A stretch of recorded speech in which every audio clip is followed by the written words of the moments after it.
하나님의 말씀은 요한복음 1장 17절에서 18절까지의 말씀입니다.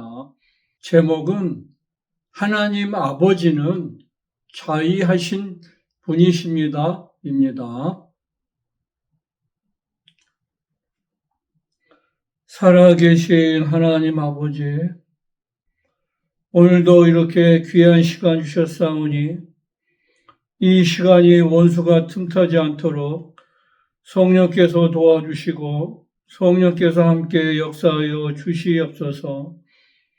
말씀을 받는 심령마다 가시밭 같은 심령도 있고 길가 같은 심령도 있고 도착밭 같은 심령도 있사오나 이 시간에 성령이 함께 역사하여 주셔서 옥토가 된 심령 되어서 100배, 60배, 30배의 결실을 맺을 수 있도록 우리 아버지 도와주시고 함께 역사하여 주시옵소서.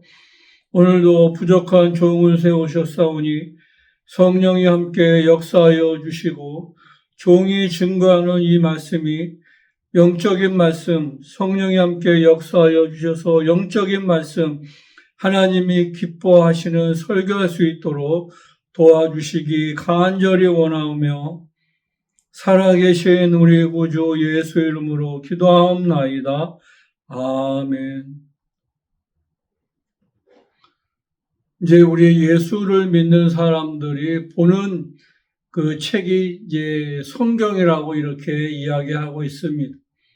성경은 이제 거룩한 글이라고 해서 이제 우리가 성경이라고 이야기를 합니다. 그런데 일반적으로 이제 보고 있는 성경들이 조금씩 다를 수 있어요. 다른 데는 개역 성경을 보고 아니면 개역 개정을 보고 또 아니면은 다른 데는 이제 새 성경도 보고 이제 다른 데는 킹 제임스 아니면 이제 다른 성경을 인정하지 않는 그러한 것도 이제 있습니다. 그러나 이렇게 성경의 종류가 여러 가지가 있듯이 이제 그 종류에 따라서 사용하는 단어들도 조금씩 이제 차이가 있습니다. 우리가 하늘에서 타락한 천사가 이 땅에 이제 쫓겨 내려왔는데 그 영적인 존재를 이제 표현할 때 어떠한 책에서는 루시퍼라고 이야기하고 또 계명성이라고도 이야기하고 이제 새벽별이라고도 이야기를 하고 이제 그렇게 종류 책에 따라서 이제 조금씩 다르게 이렇게 이제 그 설명이 되지만 그 한 영적 존재 타락한 마귀에 대해서 설명을 하고 있다는 것을 잘 알 수 있습니다. 그래서 계명성이나 루시퍼나 이제 그 새벽별이나 이렇게 표현되어 있지만 그 내용은 하나라는 것을 이야기하고 있습니다. 어떠한 책에서는 이제 세례라고도 되어 있고 어떠한 데서는 이제 그 침례라고 되어 있습니다. 그런데 이제 목회자에 따라서 세례라고도 이야기하면서 실질적으로 침례를 주는데도 이렇게 있는 것을 이제 잘 알 수 있죠. 조금씩 내용이 그 사용하는 단어가 다를 수 있다는 것을 우리가 인정을 해야 되지만 분명한 것은 이제 목회자가 어떻게 성경을 잘 알아서 설명을 이렇게 하느냐가 더 중요하다는 것을 이제 우리가 잘 알 수 있습니다. 다른 데에서는 이제 그 목회자가 이 구약 성경에 여호와라는 단어가 나와 있지 않다고 이야기를 합니다. 그런데 분명히 또 다른 책에는 여호와라고 하는 단어가 나와 있어요. 그러니까 여호와라고 하는 단어가 나와 있지 않다고 그렇게 이야기하는 그 목회자는 그 단어가 주라고 되어 있는데 그 주가 자체가 여호와라는 뜻을 이제 인정하지 않고 그냥 여호와라는 단어가 나와 있지 않다고 이야기하는데 주나 여호와나 같은 그 여호와를 이야기하는 거예요. 그래서 그 영어 단어에는 이제 저호바로 이렇게 되어 있습니다. 그 우리나라로 번역하면 여호와예요. 그러니까 그렇게 영어 성경에 저호바로 되어 있는데 이제 여호와로 이제 다른 영어 성경에는 나와 있지 않다고, 여호와가 나와 있지 않다고 이야기하는데 분명히 다 그 여호와라는 단어가 나와 있습니다. 우리가 이제 이렇게 성경을 보면서 조금씩 차이가 있지만 설교자가 얼마나 하나님에게 영감을 받아서 이제 그 성경을 잘 알아서 성도들에게 성경을 얼마나 잘 가르치냐가 이제 중요한 것을 알 수가 있습니다. 우리가 모세가 받은 그 율법은 누구를 통해서 하나님이 모세에게 율법을 주셨냐면 여호와라고 하는 사자, 여호와 사자를 통해서 천사를 통해서 율법을 주셨다는 것을 분명히 말씀하시고 있어요. 그래서 율법은 천사를 통해서 받은 그 율법은 육체의 예법만 되어서 우리가 인본주의라고 이야기합니다. 그러니까 육체의 한계를 벗어나지 못하고 성령을 이렇게 역사가 없는 그 말씀을 주셨는데 그 말씀이 바로 율법이라는 것을 분명히 말씀하시고 있어요. 그리고 은혜와 진리는 누구로 말미암아 받았느냐면 하나님으로부터 받았는데 본래 하나님을 본 사람이 없어요. 그런데 아버지의 품속에서 독생하신 독생자를 통해서 은혜와 진리를 주셨고 율법은 어디서부터 왔느냐면 하늘로부터 천사를 통해서 율법이 왔다는 것을 성경이 분명히 그렇게 말씀하시고 있는 겁니다. 그러니까 그 은혜와 진리는 아들로부터 이제 그 하나님의 아들로부터 우리에게 전해졌는데 그 아들은 누구시냐면 아버지의 품속에서 독생자가 이 땅에 나타나셨다는 것을 분명히 말씀하시고 그분이 이 땅에서 알게 하여 주신 것이 무엇이냐면 자의로 하신 것이 아무것도 없다는 것을 이제 우리에게 알게 하여 주셔서 자의로 하실 수 있는 분이 누가 계시냐면 그 아들을 이 땅에 보내신 아버지만이 자의하실 수 있는 유일한 분이신 것을 말씀하시고 있습니다. 그래서 내가 말한 것이나 내가 행한 것이나 내가 모든 것 이 땅에 사역하는 것은 내 의지대로 내 뜻대로 하지 않으신다는 것을 분명히 말씀하시고 있는 겁니다. 그래서 마지막에 겟세마네 동산에서도 아버지여 내가 이 잔이 정말 물러나기를 원하는데 나의 뜻대로 되는 것이 아니라 아버지가 원하시는 대로 되기를 원한다고 예수께서 그렇게 정말 기도하시면서 땀방울이 떨어지는데 핏방울 같더라고 이렇게 말씀하시고 있습니다. 그러면서 하시는 말씀이 무엇이냐면 내가 하는 그 말이 자의로하지 않고 아버지께서 나에게 하라고 하신 그 말을 내가 하고 그 일을 하는 것 뿐이지 내가 말이나 이 땅에서 행하는 모든 사역 자체, 일을 자의로 하지 않는다는 것을 이제 예수 그리스도께서 분명히 그렇게 우리에게 알게 하여 주신 겁니다.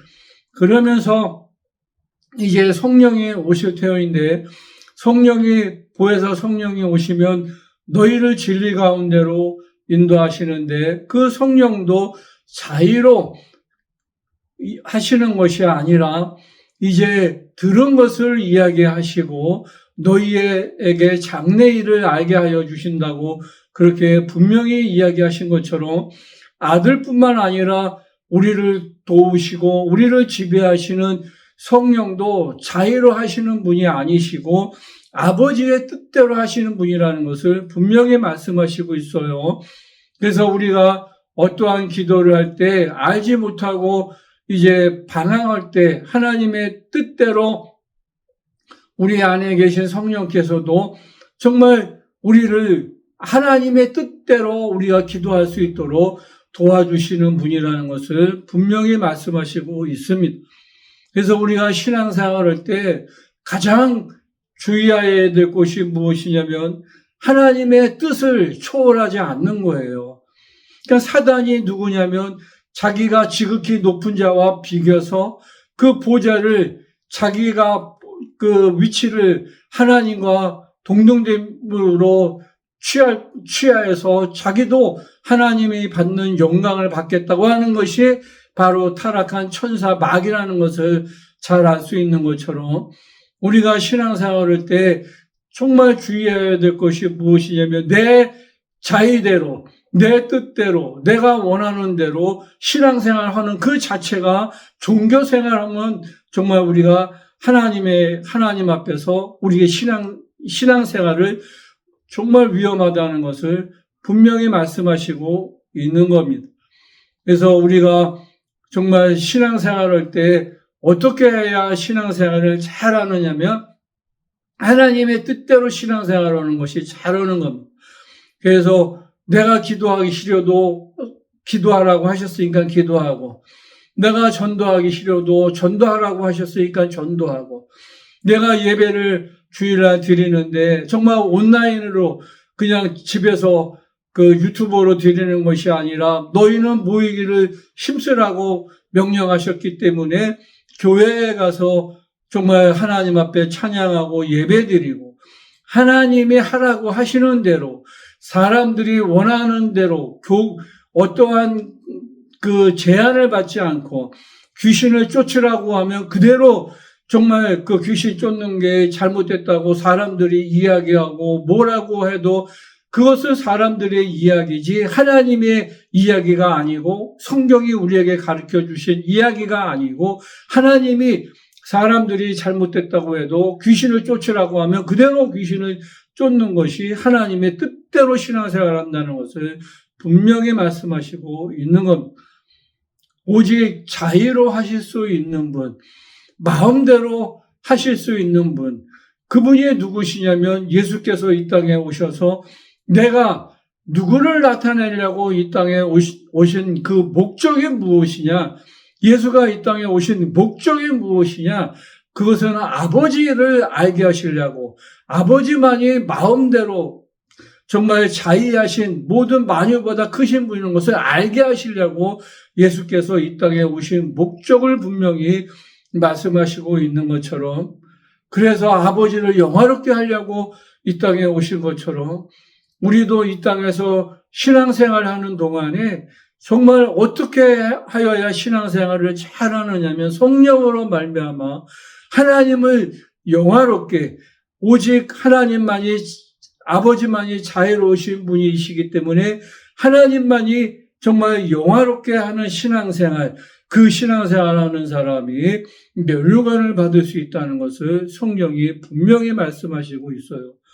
그래서 우리가 면류관의 종류가 세 가지 종류가 있는데 의의 면류관이 있고 영광의 면류관이 있고 또 이제 의의 면류관, 영광의 면류관, 또 우리에게 생명의 면류관이 이렇게 있는 것처럼 하나님의 뜻대로 정말 죽도록 성령에 이끌려 하나님을 영화롭게 하는 자들에게 이와 같이 면류관을 주신다고 분명히 약속을 하셨기 때문에 우리의 최종의 목표가 무엇이냐면 구원을 받고 아버지 앞에 섰을 때 정말 잘했다고 칭찬받으며 면류관을 우리가 쓰는 것, 면류관을 사모하는 신앙생활이 우리의 영적 생활이라는 것을 여러분들이 잘 아셔서 여러분들 일생 동안에 정말 성령의 인도하시는 대로, 그래서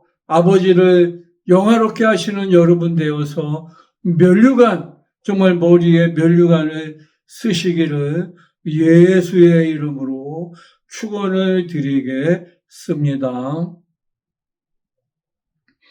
살아계신 하나님 아버지, 오직 하나님 아버지만이 자의하신 분이요, 어느 누구도 정말 피조물은 자유할 수 없다는 것을 잘 알게 하여 주셨사오니 우리가 성령을 통해서 정말 영적 생활 잘할 수 있도록 성령이 인도하시는 대로 영적 생활 잘해서 마지막 날 정말 하나님 앞에 섰을 때 면류관을 우리의 머리에 쓸 수 있도록 아버지 도와주시고 함께 역사하여 주시옵소서. 살아계신 하나님 아버지, 예수가 채찍에 맞으심으로 병 갖다 주는 귀신이 떠나고 예수가 줄이심으로 가난하게 하는 귀신이 떠나고 예수가 징계를 받으심으로 정말 자살하고 싶은 생각이나 마음의 고통이 다 떠나고 예수께서 십자가에 흘려주신 보혈의 공로로 영혼도 육체도 생각도 늘 거룩할 수 있도록 아버지 도와주시고 함께 역사하여 주시옵소서. 오늘도 종이 증거하는 이 말씀이 성령이 함께 역사하여 주셔서 하늘의 별처럼 바다의 모래알처럼 수많은 영혼을 주께로 인도하는 복음 중재로 쓰임받을 수 있도록 정말 간절히 돕고 원합니다. 살아계신 하나님 아버지 도와주시기 간절히 원하오며 살아계신 우리 구주 예수 이름으로 기도하옵나이다. 아멘.